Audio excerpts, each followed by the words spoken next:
Hello friends, welcome to my channel smart study classes. आज हम discuss करेंगे HIV virus के स्ट्रक्चर और उसके पैथोफिजियोलॉजी। जो प्रीवियस वीडियो था उसमें हम बात किए थे इंट्रोडक्शन, डेफिनेशन और जो इंक्यूबेशन पीरियड है उसके बारे में। तो आज हम स्ट्रक्चर और पैथोफिजियोलॉजी पे फोकस करेंगे। तो यहाँ पे जो एचआईवी वायरस का स्ट्रक्चर मैंने ड्रॉ किया है, यहाँ पे बहुत ही सिंपल तरीके से मैंने समझाने की ट्राई किया है आप लोगों को। तो यहाँ पे जो आउटर पोर्शन हम देख रहे हैं रेड कलर से जो मार्क किया हुआ है उसे कहते हैं वायरल एनवेलप, यानी कि वायरस का ये एनवेलप पोर्शन है। देन हम देखेंगे यहाँ पे जो प्रोटीन का जो स्ट्रक्चर बनाया हुआ है जिसे हम जीपी कह रहे हैं, ये है ग्लाइकोप्रोटीन। तो प्रोटीन का जो आउटर पार्ट है बाहर तरफ जो प्रेजेंट है उसे कहते हैं GP120, ठीक है। और जो एनवेलप में इंटर कर रहा है जो पोर्शन उसे कहते हैं GP41। देन जो स्ट्रक्चर है ये ग्रीन कलर से जो दिखाया है मैंने यहाँ पे, इसे कहते हैं P24। और जो सिंगल स्टैंडर्ड RNA, ये क्या है? सिंगल स्टैंडर्ड RNA, ठीक है, जिसे हम SSRNA भी कहते हैं।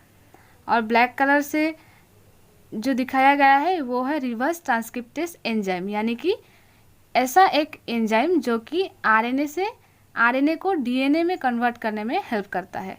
तो ये गया एचआईवी वायरस का स्ट्रक्चर। ये बहुत ही इंपॉर्टेंट है इसका पैथोफिजियोलॉजी समझने के लिए। तो पैथोफिजियोलॉजी में क्या कह रहा है, हम पहले मैं इस स्ट्रक्चर समझा देती हूँ आप लोगों को तो समझने में आसानी होगी। पैथोफिजियोलॉजी में ये जो स्ट्रक्चर दिखाया गया है इसे हम सेल कहेंगे, ठीक है। ये कौन सा सेल है? मैक्रोफेजेस। मैक्रोफेजेस यानी कि इम्यून सेल, और इसी सेल को एचआईवी वायरस सबसे पहले अटैक करता है। यानी कि एचआईवी का जो वायरस है वो हमारी बॉडी में एंटर करने के बाद सबसे पहले जिस इम्यून सेल को अटैक करता है उसे मैक्रोफेजेस कहते हैं। तो ये एक मैक्रोफेजेस का सेल का स्ट्रक्चर है और यहाँ पे उसका न्यूक्लियस। और ये सारे जो स्ट्रक्चर हैं ये तो पता ही आप लोगों को, ये वायरस है एचआईवी वायरस। तो हम यहाँ पे चलो पैथोफिजियोलॉजी समझते हैं। तो इस तरफ से हम पहले समझेंगे। ये है एचआईवी वायरस, वही वाला अगला वाला स्ट्रक्चर मैंने बनाया है ताकि समझने में आसानी हो। तो ये वायरस बॉडी में एंटर करने के बाद जब मैक्रोफेजेस जो सेल है इम्यून सेल, उनसे जब वो अटैच होने के लिए रेडी हो जाएगा तब क्या होगा, ये जो एचआईवी वायरस है वो मैक्रोफेजेस जो सेल है वहाँ पे रिसेप्टर प्रेजेंट होते हैं। रिसेप्टर यानी कि जो सेल में जो जितने सारे चीज़ आते हैं उससे रिसीव करने में हेल्प करते हैं सेल को। तो यहाँ पे जो CD4 रिसेप्टर है, ठीक है, ये CD4 रिसेप्टर मैक्रोफेजेस सेल में प्रेजेंट होते हैं। इम्पॉर्टेंट रिसेप्टर है जो कि जो एचआईवी वायरस है उसे सबसे पहले रिसीव करते हैं। यानी कि इससे देखो ये जो रिसेप्टर है ये एचआईवी वायरस के साथ अटैच हो गया है, यानी कि ये वायरस को रिसीव कर रहा है। उसके बाद यहाँ पे और भी रिसेप्टर प्रेजेंट है जो कि येलो कलर से दिखाया गया है, CCR5 यानी कि केमोकेन रिसेप्टर। ये भी वायरस को रिसीव करने में मदद करते हैं। इसके बाद जो सेल है मैक्रोफेजेस से यहाँ तक वायरस पहुँच जाता है और यहाँ पे क्या होता है, फ्यूशन, यानी कि ये जो वायरस का जो वायरस है ये एचआईवी वायरस वो अभी सेल में फ्यूज्ड हो जाएगा। तो फ्यूज्ड होने के टाइम क्या होता है, यहाँ पे अनकोटिंग हो रहा है, मतलब यहाँ पे जितने भी सारे यहाँ पे जो कंपोनेंट थे वायरस के वो सारे यहाँ पे स्प्रेड करेंगे सेल के अंदर। तो यहाँ पे फ्यूजन होने के बाद ये जो रिवर्स ट्रांसक्रिप्टेज जो एंजाइम थे वो भी सेल में आ जाएंगे और जो सिंगल स्टैंडर्ड RNA था वो भी यहाँ पे प्रेजेंट हो जाएगा। अभी यहाँ पे क्या सेंट्रल डॉगमा ऑफ लाइफ है, यानी कि जो सेंट्रल डॉगमा ऑफ लाइफ है वहाँ पे जो फॉर्मूला है वो है हमें पता है जो सेंट्रल डॉगमा ऑफ लाइफ है वहाँ का जो रूल्स है, मतलब जो फॉर्मूला है वो है DNA से जब RNA बनता है तो उसे हम ट्रांसक्रिप्शन कहते हैं, और RNA से डीएनए बनना, यानी कि mRNA से डीएनए बनना, उसे हम रिवर्स ट्रांसक्रिप्टेशन कहते हैं। तो यहाँ पे जो HIV वायरस हमें पता है एक आरएनए वायरस है, तो ये आरएनए वायरस क्या करेगा, हमारा जो इम्यून सिस्टम है उसे अफेक्ट करेगा, और इम्यून सिस्टम को अफेक्ट करने के लिए इसे डीएनए में फॉर्म होना पड़ेगा, यानी कि हमारा जो ह्यूमन सेल जो मैक्रोफेजेस है व इम्यून सेल का जो डीएनए है उससे इसको अटैच होना पड़ेगा। तो इसके लिए आरएनए वायरस को भी रिवर्स ट्रांसक्रिप्टेशन के थ्रू डीएनए में कन्वर्ट होना पड़ेगा। तो इसके लिए यहाँ पे जो रिवर्स ट्रांसक्रिप्शन एंजाइम पहले से ही प्रेजेंट होते हैं। तो फ्यूशन हो जाने के बाद यहाँ पे जो एसआरएनए है, एसएसआरएनए है, वो रिवर्स ट्रांसक्रिप्टेशन जो एसआरएनए है वो रिवर्स ट्रांसक्रिप्टेज एंजाइम के हेल्प से डबल स्टैंडर्ड आरएनए में कन्वर्ट हो जाएगा।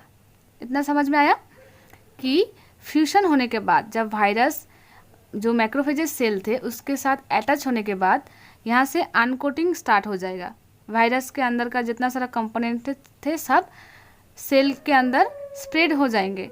देन जो रिवर्स ट्रांसक्रिप्टेज एंजाइम था वो एसएसआरएनए को डबल स्टैंडर्ड आरएनए में कन्वर्ट करेगा। उसके बाद क्या होगा, यहाँ पे जो न्यूक्लियस था, न्यूक्लियस में क्या प्रेजेंट होते हैं, हमारा जो जेनेटिक मटेरियल डीएनए ये प्रेजेंट होता है। तो ये जो वायरस है ये क्या करेगा, यहाँ पे क्या होगा कि ये जो रेड कलर से मैंने दिखाया है ये है हम लोग का जो होस्ट सेल यानी कि जो ह्यूमन बॉडी है उसका डीएनए, ठीक है, और ये है जो वायरस था उसका डीएनए। क्यों डीएनए बन गया, ये रिवर्स ट्रांसक्रिप्शन के थ्रू अभी डबल स्टैंडर्ड डीएनए हो चुका है। अब ये जो वायरस का डीएनए है वो न्यूक्लियस में एंटर करेगा, और न्यूक्लियस में एंटर करने के बाद यहाँ पे इंटीग्रेशन होगा, यानी कि जो HIV वायरस का डीएनए है और जो ह्यूमन होस्ट सेल का डीएनए है वो दोनों इंटीग्रेट करेंगे, और इंटीग्रेट करने के बाद ये जो डीएनए बना यहाँ पे उसे हम कहेंगे HIV का डीएनए। तो समझ में आया ये। देन यहाँ पे जो डीएनए फॉर्म हुआ अभी इस सेल को कौन कंट्रोल करेगा, जो HIV का डीएनए है वही कंट्रोल करेगा। अभी डीएनए का जितना सारा काम होता है ह्यूमन बॉडी में सबको कौन कंट्रोल करेगा, HIV डीएनए। इसीलिए जब HIV वायरस किसी भी पर्सन को अफेक्ट करता है तो जो इम्यून सिस्टम है वो कॉम्प्रोमाइज्ड हो जाता है, सप्रेस्ड हो जाता है, ठीक है, यानी कि कम होने लगता है, क्योंकि उसको कंट्रोल कौन कर रहा है, HIV डीएनए। तो ये जो डीएनए है अभी यहाँ पे ये सिर्फ इसी सेल में नहीं रहेगा, इसी न्यूक्लियस में नहीं रहेगा, ये और दूसरे सेल को भी अफेक्ट करने के लिए रेडी होगा। तो यहाँ से जो डीएनए था यहाँ पे फॉर्म हुआ वो अभी ये जो न्यूक्लियस है न्यूक्लियस के बाहर जाएगा, और बाहर जाने के बाद इस सेल के जितने काम थे यानी कि प्रोटीन बनाना, राइबोसोम से मिलके प्रोटीन फॉर्म करना, ये सारे किसके ऑर्डर से होंगे, अभी ये जो HIV का डीएनए है उसके लिए, यानी कि सेल में जो राइबोसोम प्रेजेंट है वो किसके लिए प्रोटीन बनाएंगे, वायरस के लिए। समझ में आया। अभी ये यहाँ से बहुत सारे सिंगल स्टैंडर्ड आरएनए को प्रोड्यूस करेगा। ये जो HIV डीएनए था न्यूक्लियस में जो HIV डीएनए फॉर्म हुआ वो बहुत सारे और आरएनए फॉर्म करेगा, और ये सारे आरएनए दूसरे जो सेल है, ठीक है, यहाँ से रिलीज होके इस सेल से रिलीज होके दूसरे जो और इम्यून सेल है उसे अफेक्ट करेंगे। यहाँ पे मैंने 2-3 ही दिखाए हैं SSRNA, किंतु यहाँ से बहुत सारे SSRNA रिलीज होंगे जो कि नेक्स्ट जो सेल होंगे उससे अफेक्ट करेगा, ठीक है। यहाँ पे एरो से समझाया गया है कि किस तरीके से वो जुड़ेंगे और दूसरे सेलों को अफेक्ट करेंगे। तो ये गया पैथोफिजियोलॉजी। तो मैं आशा करती हूँ कि आप सबको पैथोफिजियोलॉजी समझ में आया। अगर वीडियो पसंद आई हो तो वीडियो को ज़रूर लाइक कीजिए, शेयर कीजिए एंड चैनल को सब्सक्राइब कीजिए। Thank you so much.